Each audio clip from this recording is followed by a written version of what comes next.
Kisah pemuda ahli maksiat yang mencari ulama, pencarian guru mursyid. Dikisahkan ada seorang pemuda ahli maksiat yang mencari ulama untuk jadikan gurunya. Sang pemuda mencari ulama sebab ibunya sebelum wafat berwasiat, "Carilah ulama yang benar anakku, yang hidupnya tidak mengharapkan surga tetapi takut akan neraka."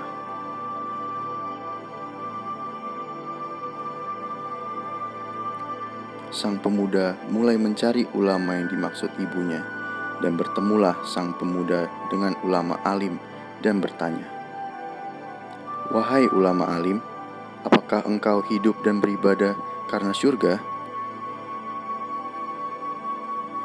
"Ya betul, wahai anak muda, hidup ini hanyalah pilihan antara surga dan neraka," jawab ulama alim itu. "Terima kasih jawabannya, wahai ulama alim," jawab sang pemuda yang sangat simpel. Sang pemuda berpikir, "Ini bukan ulama yang dimaksud ibuku." Suatu saat, sang pemuda bertemu lagi dengan ulama alim dan bertanya, "Wahai ulama alim, apakah engkau hidup dan beribadah karena surga?"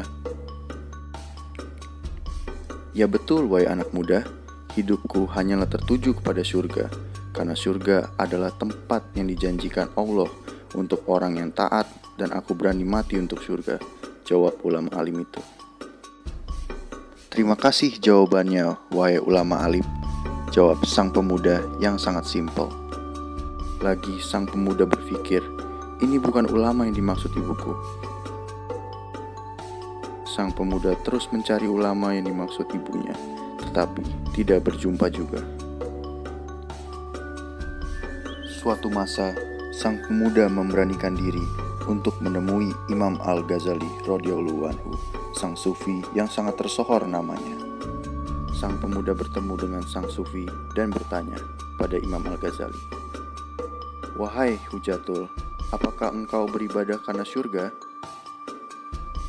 Imam Al-Ghazali tersenyum lalu menjawab dengan lembut, "Ketahuilah anak muda, surga hanyalah ciptaannya, bukan Maha Pencipta. Dan jika aku beribadah karena surga, niscaya aku adalah yang menduakan Allah Subhanahu wa Ta'ala."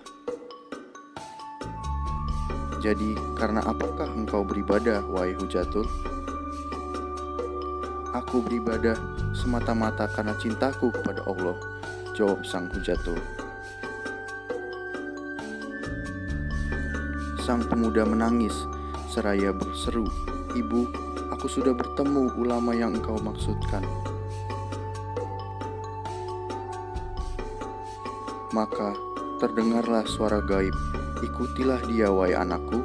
Sesungguhnya dia ulama sejati yang hidupnya ibadah tidak berharap surga, seperti halnya para sahabat." Semoga kita semua selalu diberikan rahmat, ridho, dan hidayahnya dari Allah Subhanahu wa Ta'ala.